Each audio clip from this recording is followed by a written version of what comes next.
Hello, എന്തുണ്ട് എല്ലാവരും സുഖമായിട്ടിരിക്കുന്നില്ലേ? അപ്പോൾ ഗസ്റ്റ് ഉള്ളതുകൊണ്ട് തന്നെ എനിക്ക് വീഡിയോ ഒന്നും അപ്ലോഡ് ചെയ്യാൻ പറ്റിയിട്ടില്ല. കുറച്ച് തിരക്കായിപ്പോയി, കാരണം ക്ലാസ്സും കൂടി എടുക്കുന്നുണ്ടല്ലോ, അപ്പം കുറച്ച് കൂടുതൽ തന്നെ ബിസി ആയിപ്പോയി. അപ്പോൾ ഇനി മുന്നോട്ട് ഞാൻ അപ്ലോഡ് ചെയ്യാം. ഇതൊരു കിടിലൻ പായസത്തിൻ്റെ റെസിപ്പിയാണ് ഇന്ന് കാണിക്കുന്നത്. കാരണം എന്ന് വെച്ചാൽ ഇത് വളരെ സിമ്പിളായിട്ട് കുക്കറിൽ ഉണ്ടാക്കിയെടുക്കാം. അതുപോലെ തന്നെ തേങ്ങാപ്പാലൊന്നും യൂസ് ചെയ്യേണ്ട ആവശ്യമില്ല. അപ്പോൾ എങ്ങനെയാണെന്ന് കണ്ടോക്കാം.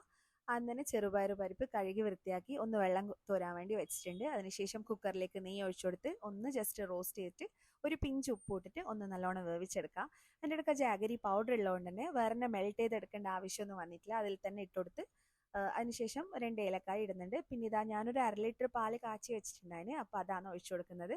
പിന്നെ മധുരമെല്ലാം നോക്കിയിട്ട് ഇട്ട് കൊടുക്കുക, വേണ്ടിക്കൽ പിന്നെ ഇട്ട് കൊടുക്കുക. പിന്നെ ഇത് ഫൈനലായിട്ട് വേറെ ഒന്നുമില്ല.